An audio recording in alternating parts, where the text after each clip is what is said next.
Thank you, Mr. Chairman, and Mr. Joy, again, thank you for being here today.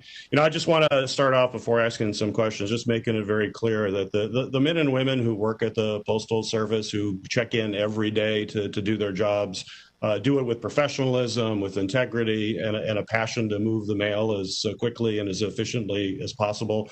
When I think of the postal workers, the mail handlers, the letter carriers, they're doing a great job. They are clearly essential workers each and every day. But as we've been going through this issue, and I've talked to many of those folks across my state, they have grown increasingly frustrated with some of the recent policies that have come in place, which they say is nothing that they've seen in the past. And they believe that mail has been piling up in ways that it shouldn't. And it needs to be addressed. But these are management changes. These are policy changes. It's not the men and women who are on the front line doing this work every day. So my question, so Postmaster General DeJoy, you've already heard me in my opening comments talking about the fact that I've received over 7,500 complaints from folks all across Michigan, but really across the country. Folks have sent in their concerns to me. Earlier in my opening statement, I shared some stories of hardships from folks, both Beth and Mary, their challenges in Michigan. So. And I think I heard this in the last answer. You acknowledge that some of the changes that were put in place have delayed the mail, and with the delay in mail, people can sometimes be hurt. Is that true? Senator, first of all, I do recognize the quality capability of the American postal worker. That's one of the reasons that I'm here, is to help. As well as with regard to the Postal Service's key role in serving the American public. Yes, sir, I do recognize that some of these, there's been two changes. The organizational change has had I don't believe has any impact on what we've done. The transportation change, getting into compliance with our schedule. Mr. Jordan, let me just jump. I don't want to mean to cut you off, but I'll get into those issues because I want you to elaborate a little bit further. But there have been delays. You'll recognize that. It's clear what we're seeing.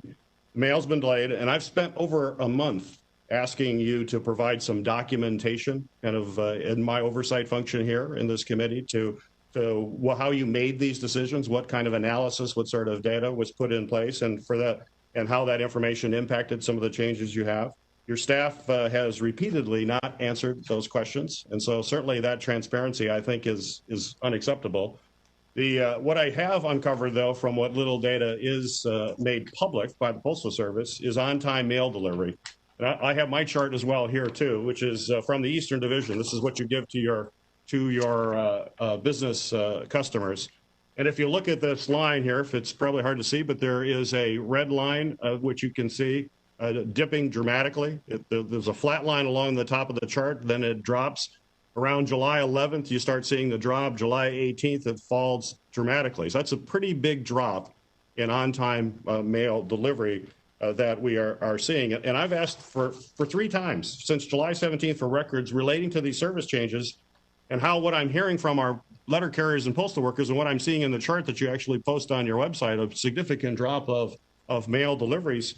And yet I don't get an answer. Will you commit to giving me these documents, which have to be readily available to the Postal Service by this Sunday? Can we get those documents to get a sense of what went into these decisions and what you're seeing in terms of mail delivery? I will meet with our staff and get what documents with regard to this change. But the change, Senator, was to adhere to the transportation schedule. That was the change. I would just, obviously you have all that documented. I'd love to see the documents as to how that was done, the data supporting that. And if I can add, there's two, and certainly there was a slowdown in the mail when our production did not meet the schedule.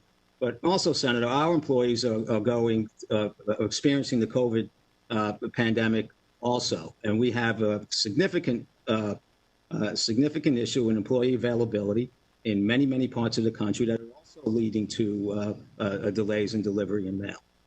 Let me turn to your recent announcement that you made this week that you are suspending some of the changes that you had made over the last month I believe the statement's fairly vague and it raises some additional questions. So I want to just be clear. These would be yes or no, just so we know exactly what was intended by that. Are you suspending your policy eliminating extra trips? Yes or no? No. I did. First of all, the policy was not to eliminate extra trips. It was to mitigate extra trips. Okay, so no to that. We're being told that you're limiting overtime, and this could possibly add to backlogs. Are you limiting overtime, or is that being suspended right now, and people will work overtime if necessary to move the mail out efficiently every single day? Senator, we never eliminated overtime. That's it's been curtailed significantly, is what I understand. It has not been curtailed by me or the leadership team here. Curtailed significantly. It's gone down. It's been limited. Will you commit to since I've been here, we've spent $700 million on overtime. Overtime runs at a 13% rate before I got here, and it runs at a 13% rate now. I did not. If you have a policy, you can submit that to me. I'd appreciate it. Will you commit there will be no post office closures or suspensions before November 3rd? I confirm post office closures was not a directive I gave. That was around before I got here. There's a process to that. When I found out about it, and it had the reaction that we did, I've suspended that until after the election. We've heard about the sorters. You addressed that earlier. Will you be bringing back any mail sorting machines that have been removed since you've become Postmaster General? Will any of those come back? There's no intention to do that. They're not needed, sir. So you will not bring back any processors? They're not needed, sir. Okay. I've got questions about independence and transparency. Prior to implementing the changes that you put forth in the postal system, did you discuss those changes, or are there a potential impact on the November election with the president or anyone at the White House? And remind you, you're under oath. I have never spoken to the president about the Postal Service other than to congratulate me when I accepted the position. Did you speak or discuss any of these changes with Secretary Mnuchin? During the discussion and negotiating the note, I told him I'm working on a plan, but I never discussed the changes that I made. I just said I'm working on a plan to improve service and gain cost efficiencies.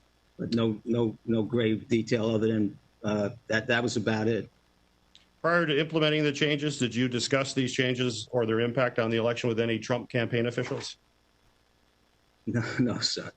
These changes in our total analysis here and going forward, and remember, I'm one new person in the organization with the whole structure around me, an operating structure, an executive team around me that are involved in these decisions. Okay, and moving forward, trying to have any negative impact on the election is an outrageous claim. Just one final one. Did you ever, Mr. Chairman, did you ever discuss any of this with Mark Meadows? Any of these changes, what you've done? You've never had discussion since you... I haven't discussed anything with Mark Meadows. I haven't spoken to Mark Meadows up until maybe last week was the first time I spoke to him in a while. So finally, you will give us your word today under oath that you have not taken any action whatsoever in your capacity as Postmaster General for any political reason or at the suggestion of any administration officials. Sir, I will tell you my first election mail meeting, what I instructed the organization, the whole team around us and out in the field, whatever efforts we will have, double them.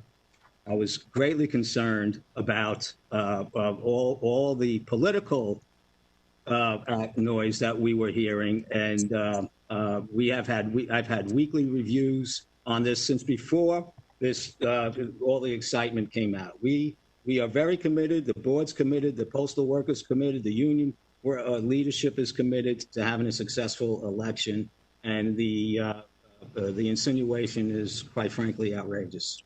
Just one final thing, Mr.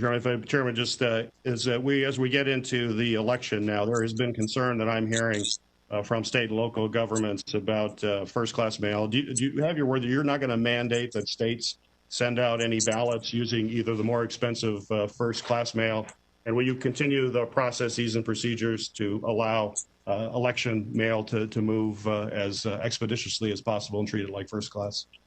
Yes, sir. we will deploy processes and procedures that advance any election mail, in some cases ahead of first-class mail. Okay, won't charge local governments for the first-class mail. They can continue the process that they've done in the past. I don't get to charge anybody, but no, we're not going to change any. We're not going to change any rates. Right. Thank you for the time. Thank you for the indulgence, Mr. Chairman, for the extra time. Appreciate it. Thanks, Senator Peters. Now,